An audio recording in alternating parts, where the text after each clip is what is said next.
INA Podcast.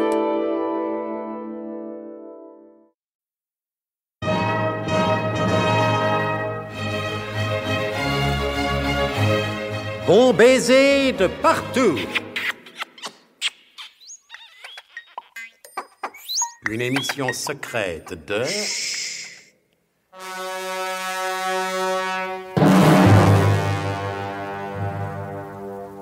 Donc, le rayon à démonter le temps a fait une nouvelle victime, Mademoiselle Truscott, qui, pour la première fois depuis son entrée au SDUC, ne s'est pas présentée au bureau. Pour elle, c'était dimanche, sans savoir toutefois si c'était dimanche dernier ou dimanche prochain. Il devient de plus en plus urgent que Nicolas Leroidec et l'adjudant Tifris détruisent la mystérieuse base située dans le royaume du Nez Rouge, juste en face du Népal, de l'autre côté de l'Everest, oui. Le colonel Hubert de Guerlas leur a fait prendre le premier avion pour Bombay, où ils arrivent à l'heure prévue par la compagnie aérienne responsable de leur voyage. Eh ben, mon bon Tifris, c'est pas pour me vanter, mais on a Bombay. Nous voulons arriver à Bombay. Pour l'instant, il s'agit de contacter notre honorable correspondant, M. Antonin Lavarlope, qui est un honorable commerçant établi ici en tant que marchand établi. Ah, alors là, je comprends pas très bien, monsieur Nicolas. Il se vend lui-même, d'après ce que vous dites, ce monsieur Antonin Lavarlope. Mais qu'est-ce que vous racontez, Tifris? Eh ben, vous dites qu'il est établi et qu'il vend de l'établi. Non, il est établi et il vend en tant que tel des établis.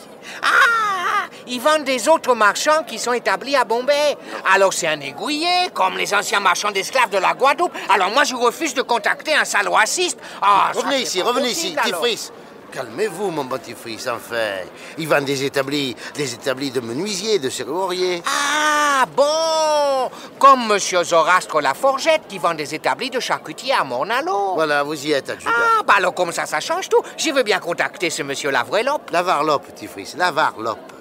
Mais pour le contacter, il faudrait d'abord qu'il nous contacte. Et comme je ne l'ai jamais vu...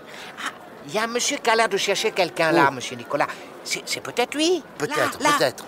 N'ayons l'air de rien, Tifris. Si c'est lui, il doit prononcer la phrase de reconnaissance. Il se dirige de notre côté, nous allons bien voir. On va bien voir. Pardon, monsieur. Vous n'auriez pas par hasard des bonbons fourrés à la menthe, poivrés et fourrés dans la poche de votre réveil matin? Non, mais j'ai des suppositoires à la vanille dans ma poche à mettre les lettres recommandées. Voilà. Heureux de vous accueillir, Inter 1829. Et vous aussi, adjudant de sagesse. Adjudant Tifris, monsieur la vieille lope. Lavarlope, adjudant Lavarlope. Et faites-moi confiance, aucun rapport avec ce que vous venez de dire. Je suis encore jeune. Comment se porte le colonel de Guerlas? Comme le pont aux dames, monsieur Lavarlope. Heureux de l'apprendre. Bon. Tout ce qui doit être en règle les temps, je vous prends donc en charge selon les instructions reçues. Premier temps, sortons de l'aéroport. Par où?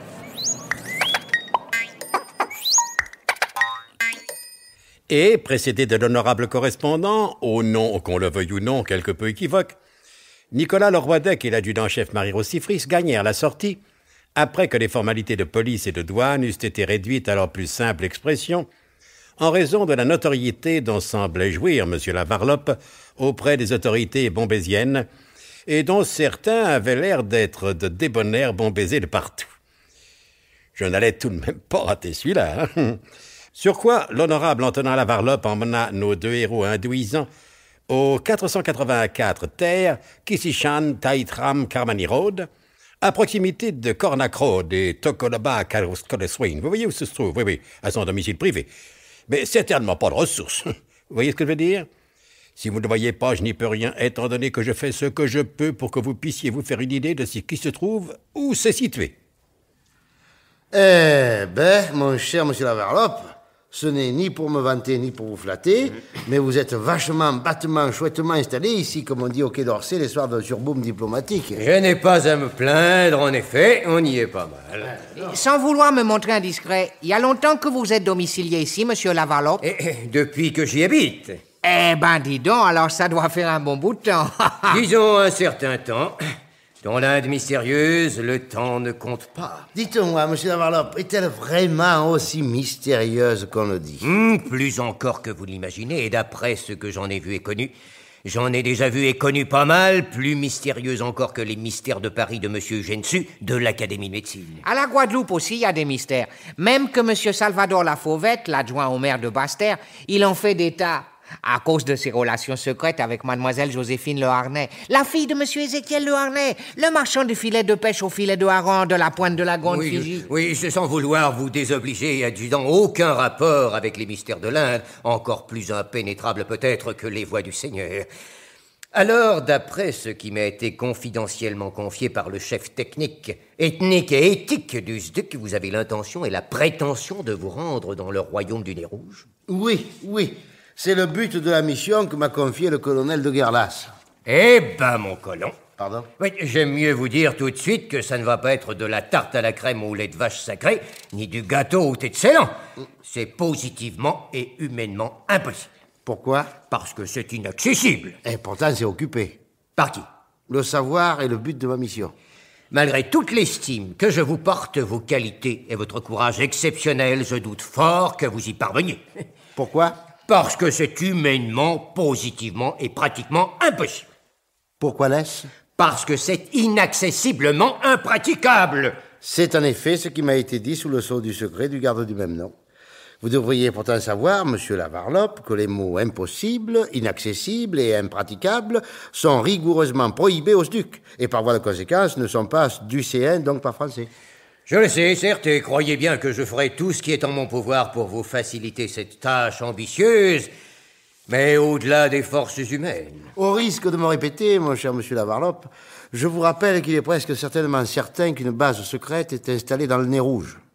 Je ne pense pas qu'elle s'y soit installée toute seule, et par effet de génération spontanée.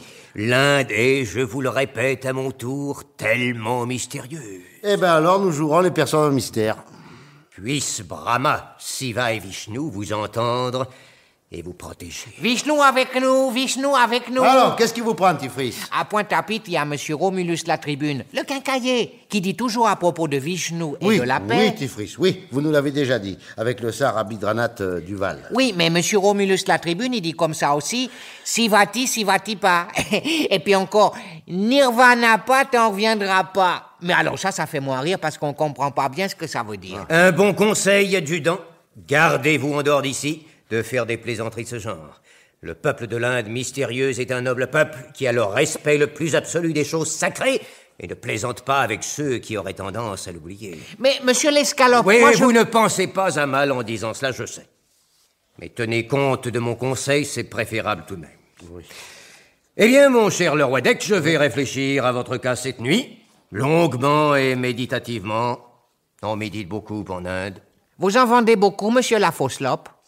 Et de quoi, adjudant? Eh ben, les bouquins, puisqu'on vous édite en Inde. Non, ça suffit comme ça, Tifris, je vous en prie, mon Dieu, mais qu'est-ce que j'ai fait? Excusez-le, mon cher ami, il est un peu gamin. Oui, il est tout excusé.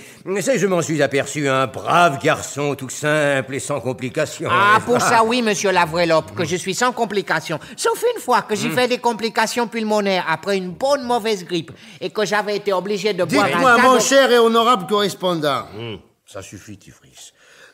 Si vous nous montriez un peu Bombay, histoire de voir d'un peu plus près les mystères de la ville. J'allais vous le proposer, car plus loin, je le crains, d'autres mystères vous attendent. Et qui sait?